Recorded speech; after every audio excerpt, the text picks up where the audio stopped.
Suspense The Mysterious Traveler.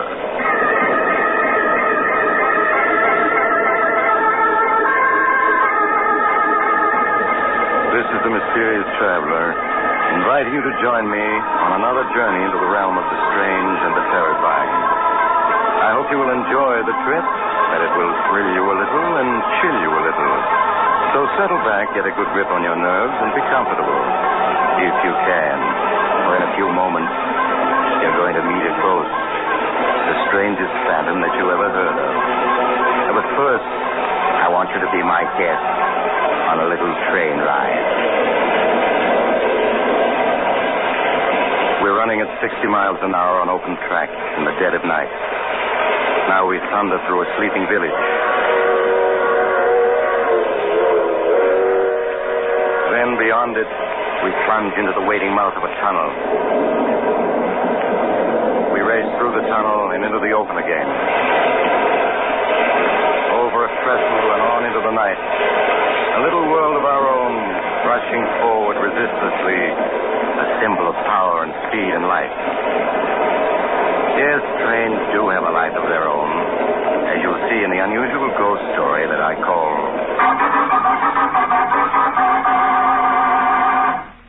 The Locomotive Ghost.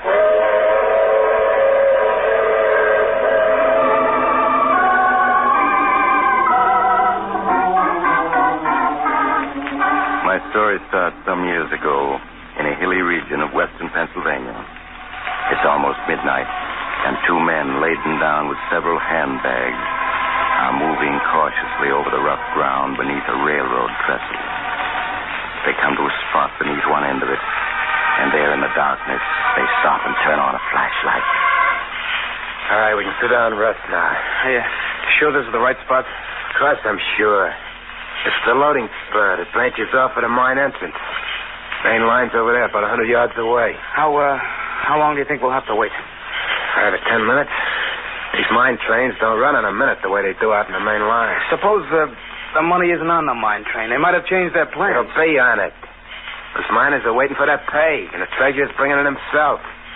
Plus bonus money and cash for operating expenses.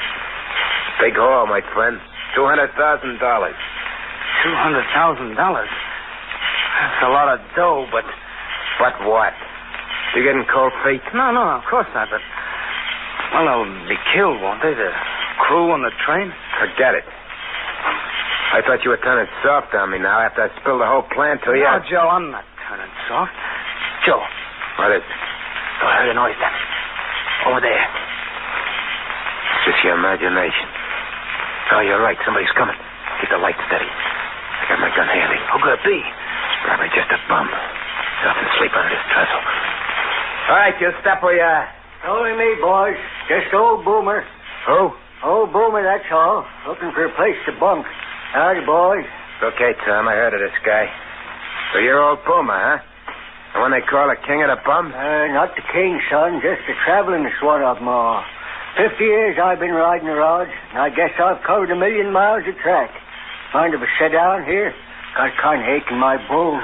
Sit down if you want to. Thanks, son. Say, you fellas ain't bums. You're dressed too good. Never mind about us. Curiosity ain't healthy. Old Boomer never fights with anybody. Live and let live's his motto. Listen, here comes number 25. It's mighty fine train, 25.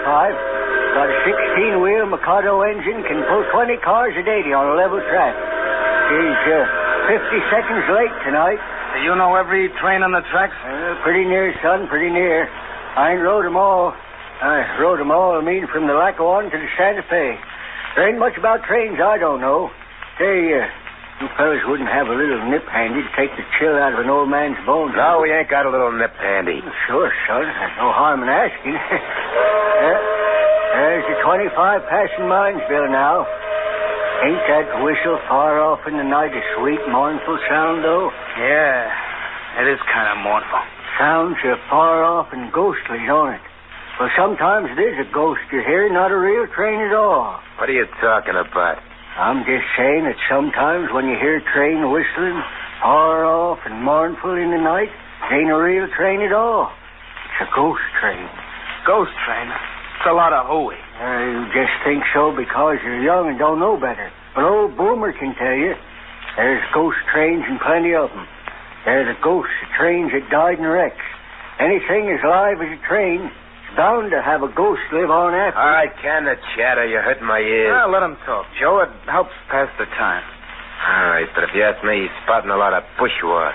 Go on, Boomer. What were you saying about trains having ghosts? Well, I've seen them many a time. Running the tracks with all lights out, going faster than the wind.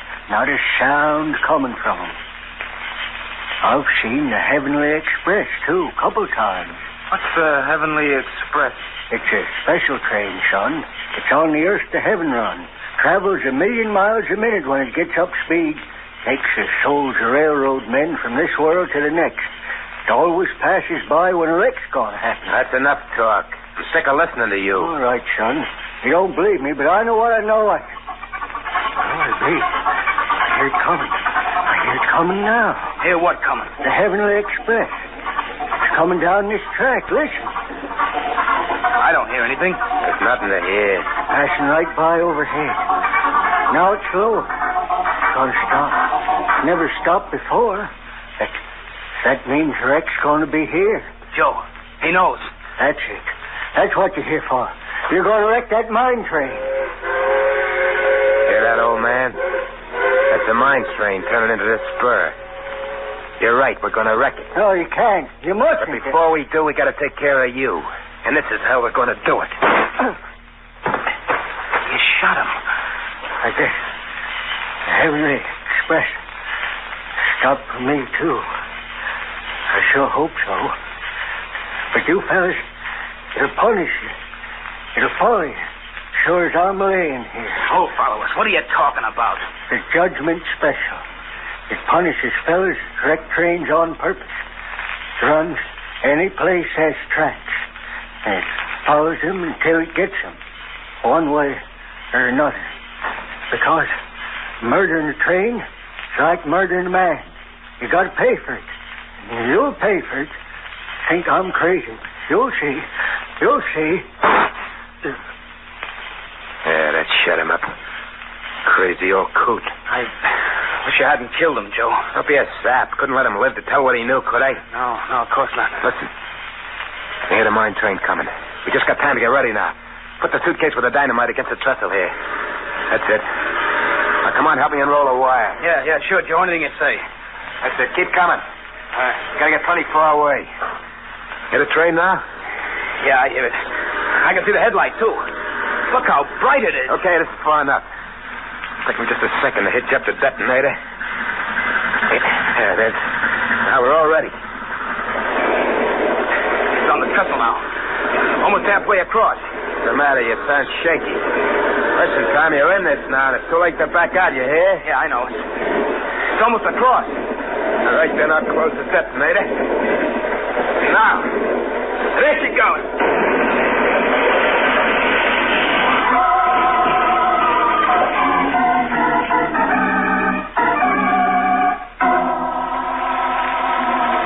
3 hours later, the two men, Joe Malone and Tom Henderson, were driving eastward through the night, far from the scene of the train wreck.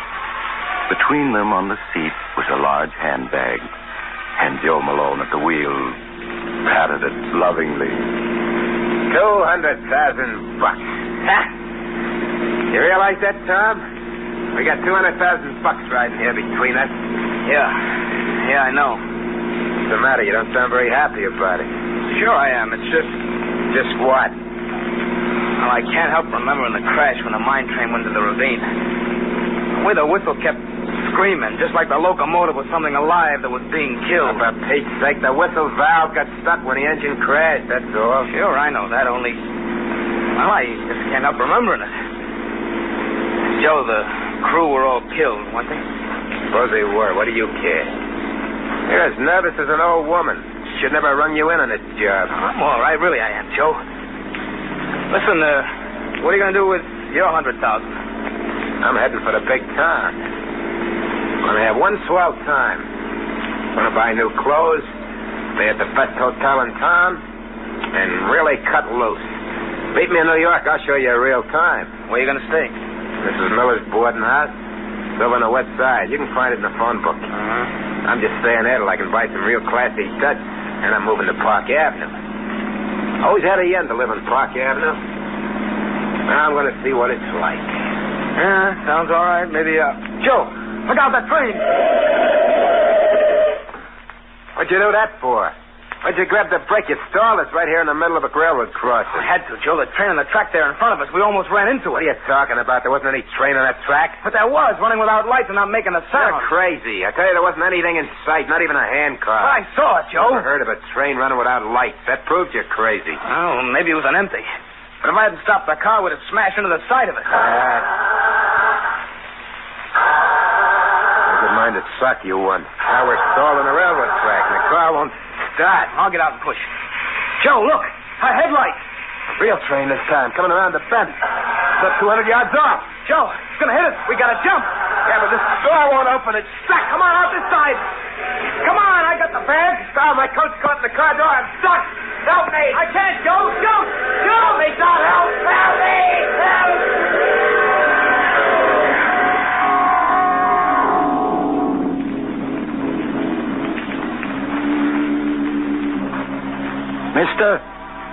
Mister, you all right? Yeah, I'm all right. But my friend, he must have been killed. Yes, he sure was. So when do you get away? Look at your car. There's pieces of it spread a quarter mile up the track. Whatever made you stop right there in the crossing? Car stalled. Who are you? I'm the crossing watchman. Watchman? Why weren't you on duty? Why didn't you signal there was a train coming? Because I didn't know it, mister. That was the wrecking train taking doctors down to Mineville. It was unscheduled. Oh, I see. What about the other train, the one that went past going east just before the wrecking train hit us? Other train? Yeah. Well, no other train due through here till 6 a.m. this morning. I saw it, I tell you, traveling without lights. No train ever travels without lights. It's against the law. Say, are you drunk? No, I'm not. Where you going? Listen, I got a report to make on this. You got to fill out a form. Forget it, I'm not interested. Getting away from here. I'm going to New York.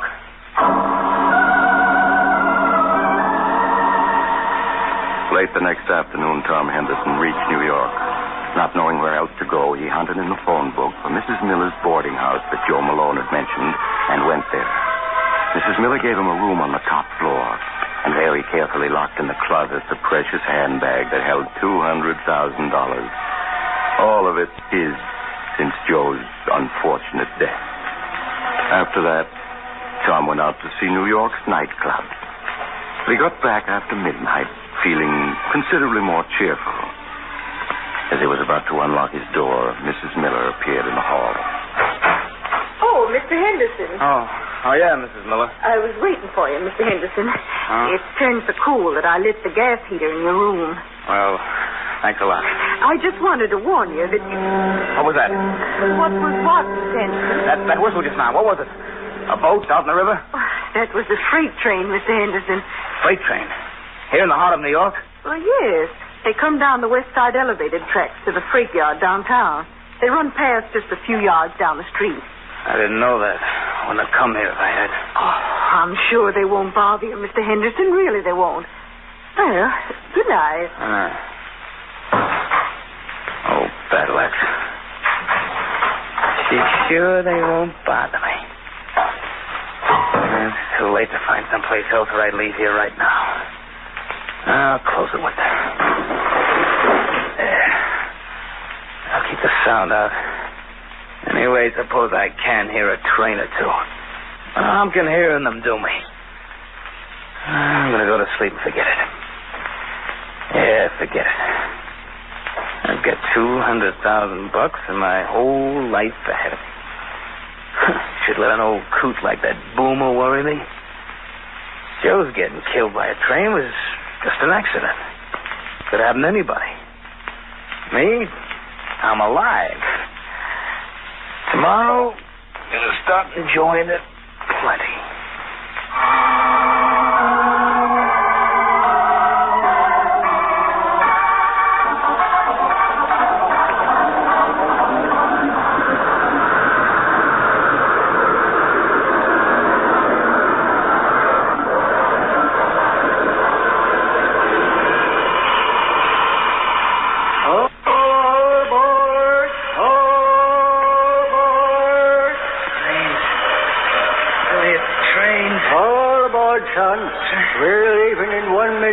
second, and we got to be on time. Boomer, it's you. That's right, son. You got to wake up and get aboard. We're pulling out. What? A railroad station someplace, but everything's so misty, I can't see much. No time for talking, son. Got to get aboard. Yeah, but I'm the only passenger, except for you and me, there isn't another soul in sight. And you're wearing a conductor's uniform. They promoted me. Now, come on, get aboard. I don't want to. I don't like trains. I don't want to go anyplace. Can't help it. This is a special trip just for you. And you got to be aboard. Come on now, up those steps. That's it. Now we're off right on time to the millionth of a second.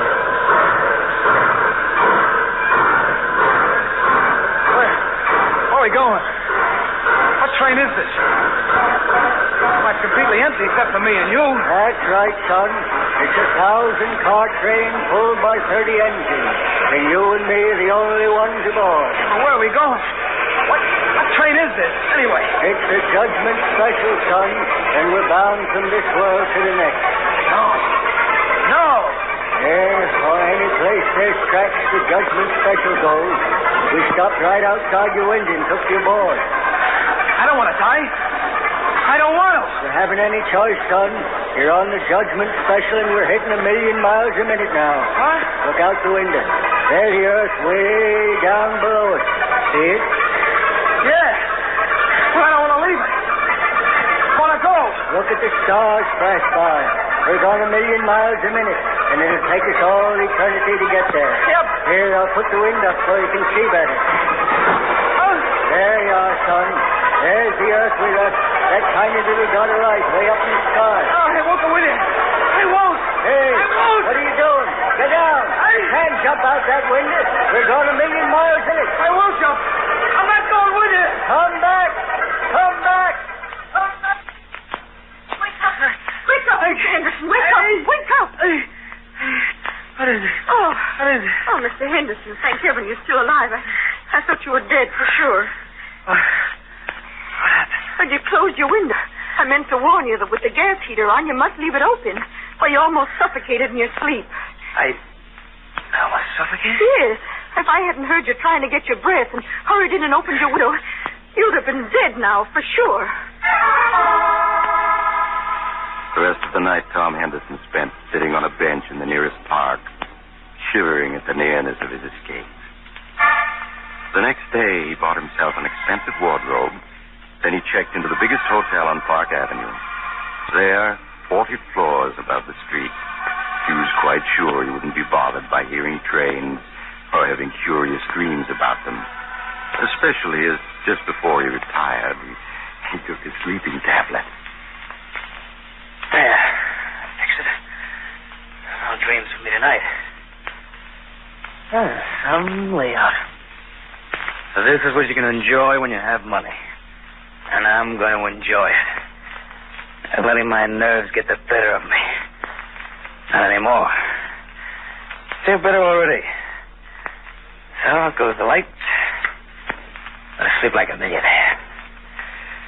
Yes, just like a millionaire. And so Tom fell asleep. But unfortunately, he did dream. And he knew he was dreaming, but he couldn't wake up. It was a very curious dream indeed.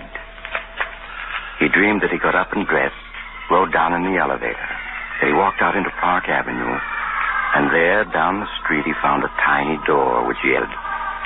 It led down a flight of steep iron stairs to a dark tunnel far beneath the ground. There in the tunnel, a man was waiting for him. The man turned, and he saw it was his former pal, Joe Malone. Hello, Tom. Joe, it's you. Yeah. I've been waiting for you, Tom. But you're dead. I saw you killed. Maybe I'm dead. Maybe I'm not. You're dead. I know it. It's just a dream. I gotta wake up. You can't wake up. Don't you understand? You're never gonna wake up. I will. No, Tom. Now come along with me. I'm here to guide you. Where? Where are you taking me? Down the tunnel. See how it stretches out? On and on. How it keeps going down and down. No. Where do you think it goes to? I don't know. I don't want to know. Come on now, Sam. I can't wait all night. No, I won't go. I'm going to wake You up. can't, Sam. Night I was killed, you saw the judgment special. Now you'd never get away from it. Not true. This is just a dream. I'm safe in my own bed in the hotel. And you refuse to come with me? Yes, I do. I refuse. Listen, Sam. Listen to what? I don't hear anything. Listen. Closer now. You hear that? That's the judgment special, Sam. Coming through this tunnel. Train. It's a train coming. Where are you going to go? You're in a tunnel, Tom, and no way out. It's just a dream. It can't hurt me. It's coming closer, Tom. It's coming closer. No, it's only a dream. I gotta wake up. Wake up. Wake up. Wake up. Wake up. Wake up, mister. Oh. Thank heavens I'm awake. I'd say not any too soon either. But... Who are you? So dark. Carrying a lantern. Oh, my, mister, I'm a track walker. Track walker? What do you mean? I mean that I inspect the track here under Park Avenue. What? How did I get here? Why, mister, a minute ago I found you walking in your sleep, your eyes tight closed down this tunnel right under Park Avenue. Park Avenue? If I hadn't met you, you never would open your eyes again, because number 10 is due along here in 3 minutes. Then it wasn't a dream. I really am in a railroad tunnel. Yes, I am. I'll say you are. How you got here, I don't know, unless you came down one of the inspection doors from the street. But, brother, if this walking in your sleep is something you do often, take my advice and see a doctor. But Tom didn't go to a doctor, for he knew what a doctor would say. But it was his nerves, his guilty conscience. Now Tom felt he had to get away, far away to a place where there were no trains to haunt him. At dawn, he bought a ticket on the first plane leaving for Canada. That afternoon, he found himself in a tiny town deep in the heart of Canada. There, he hired a French-Canadian guide to take him by canoe far into the woods, away from any trace of civilization. Late that night, they arrived at the cabin where the guide lived with his wife. Tom unpacked his suitcase and joined the guide and his wife on the porch. For the first time since the wrecking of the mine train, Tom felt at peace. Oh, this is something like it. It is peaceful, is it not, monsieur? Yeah. Monsieur, nerves are better already. Yes, this is what I need. How far is it to the nearest railroad? It is 80 miles, monsieur. 80 miles. Old Boomer said it traveled anywhere there were tracks. 80 miles ought to be enough. Pardon? I do not understand. Oh, never mind. I've got to get some sleep now. Of course. Good night, monsieur. Good night, monsieur. What was that? What was what, monsieur? That whistle then. It sounded like a train whistle. Impossible. It must have been an owl. Yeah, sure. Sorry I bothered you. Good night. Tom entered his room and went to bed. But he could not sleep. He tossed and turned, and at last got up and dressed. The moon is bright. I'll take a little walk. Gotta calm myself down. Nothing to worry about now, not a thing.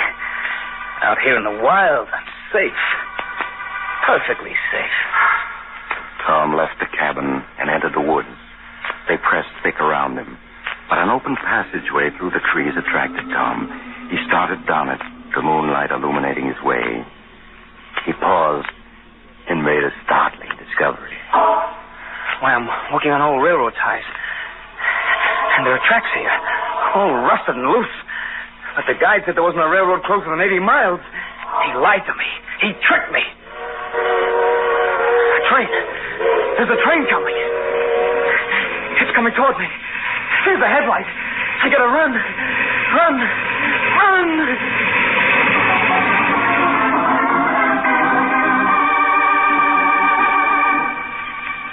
Marie!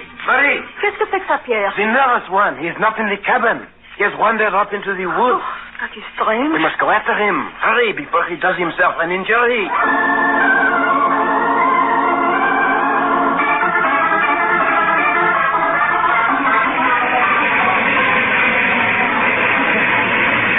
It's loose.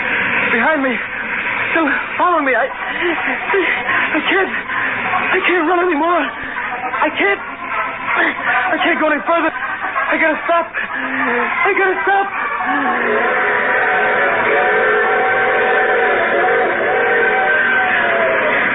The judgment special, son. It runs any place there's tracks, and it follows you till it gets you. Because murdering a train is like murdering a man. You've got to pay for it. You think I'm crazy, but you'll see. Here it comes, son. No!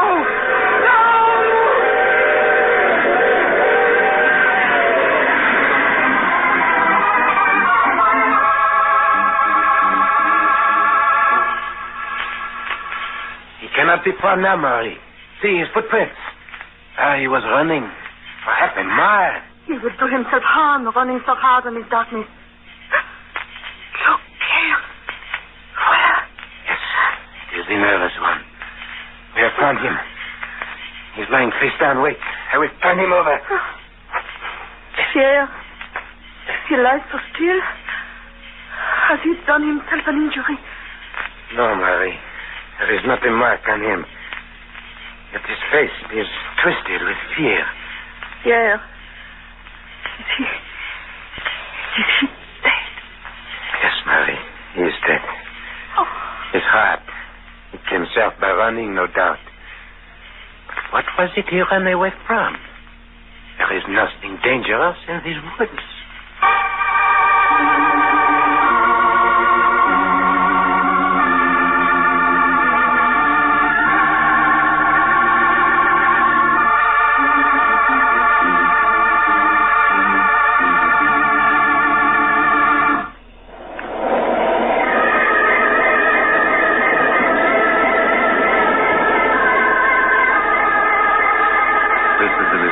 Traveler again.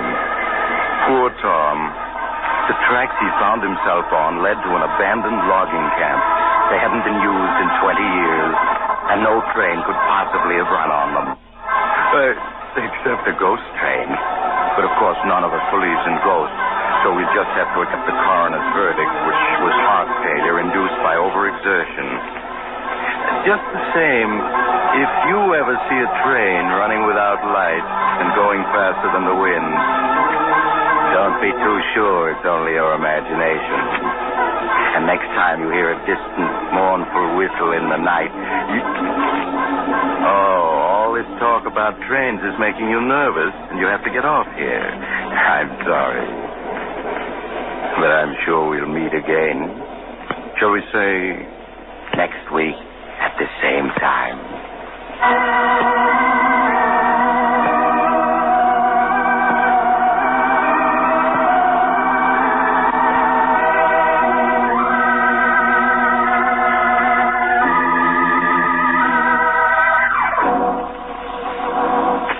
You have just heard The Mysterious Traveler, a series of dramas of the strange and terrifying.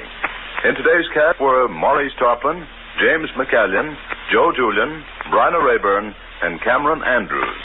Original music was played by Charles Paul. The Mysterious Traveler is written, produced, and directed by Bob Arthur and David Kogan.